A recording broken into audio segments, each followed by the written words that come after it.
just the two of us. We can make it if we try, just the two of us.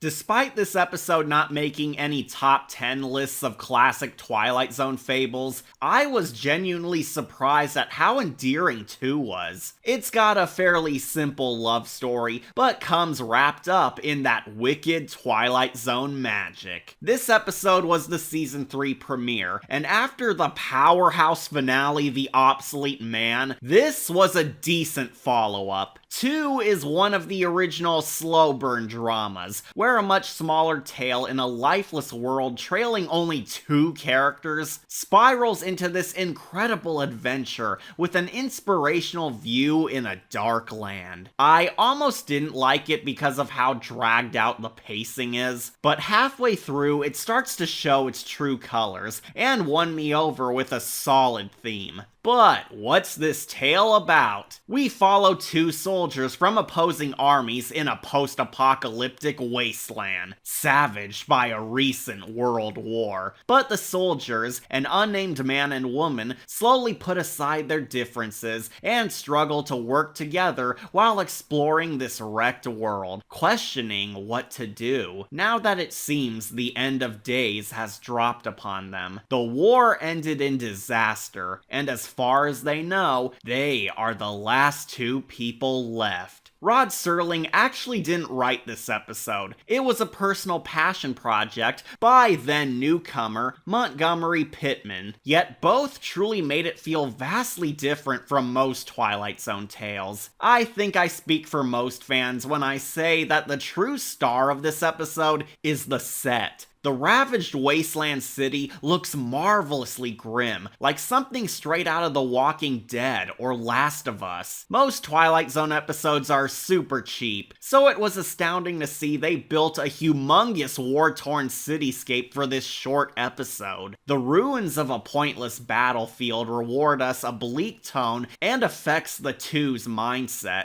The show also implies that this might not even be Earth, but an alien world which shares some elements of our world. There's small hints that the man and woman are aliens, as they're both from rival races, they both speak different languages, and at one point they seriously fire a laser gun. Yes, that wasn't a bullet, that was a pulsar rifle, guys. I love it. These decisions are what make the show so timeless, as they don't do the crap Jordan Peele and the 2000s reboot did by adding modern-day topics to avoid dating the stories. However, if you know the show's history, they do draw minor parallels to the Cold War. The man speaks clear English later in this, and the woman never once utters a word except this vaguely Russian term once. However, there's a lot of small details to throw you off. The city looks like an average American town, but we also see propaganda posters everywhere in foreign language, so you can't 100% put your finger on where this place is. Those are small potatoes, yet add a unique flavor to this dish. 2 clearly takes place in the aftermath of a brutal war, but the dark fight's over, as the plot is mostly the 2 enemies trying to figure out where they go from here. Are they still enemies, or is continuing the fight pointless? The man and woman basically try to adapt to this world, but struggle since they go from working together to combating each other at the drop of a hat, making decent tension since they don't want to fight, yet don't trust the other instantly. The man and woman are played by frickin' Charles Bronson and Samantha from Bewitched, in the weirdest shipping rom-com ever, yet they deliver unique performances, since they barely speak in this whole arc. 2 feels like a Tartakovsky project. It's almost entirely told to you through the silent acting and cool visuals, like Samurai Jack or Primal, but in the Twilight Zone. I was quite impressed at how entertaining it got, especially since our 2 protagonists were so reserved, and you're constantly left pondering what they might do next, since even they don't know. No joke, Bronson literally doesn't talk until the halfway point, and Samantha the Witch only says one word. All their emotions are conveyed by the physical acting and writing. Considering how dialogue heavy the series usually is, and all the Rod Serling speeches, this was a genuinely interesting experiment for them that worked out wonderfully. Sorry for glossing over the arc, but truthfully, it's very simple and straightforward. The male and female soldiers swing from enemies to friends faster than Batman and Catwoman, going from thinking the other is plotting something to trying to bury the hatchet and working together. However, along the way, the duo slowly grow feelings for the other, but the memories of war make it hard for them to act upon those emotions. They spent so much time obeying their country's propaganda that they forgot how to be humans, with a desire for more. Now I'm going down to Emmett's Fix-It shop to fix Emmett. Bronson finally has enough of the crazy chick's mixed messages when she tries attacking him after he gave her a gift and doesn't want to play games anymore.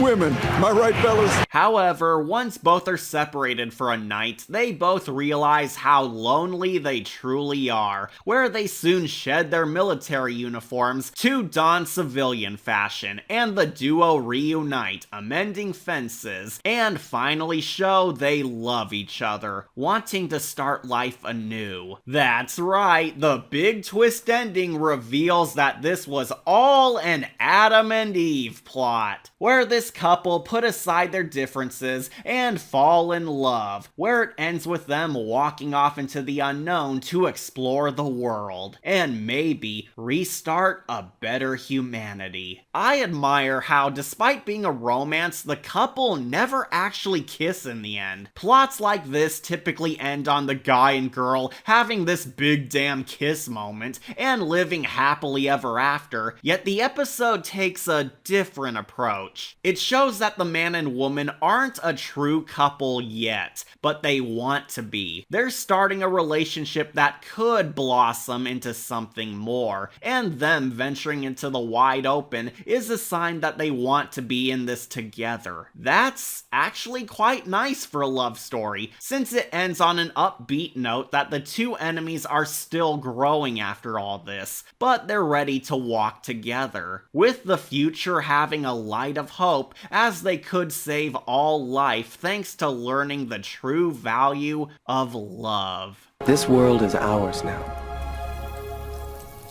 It's what we make of it.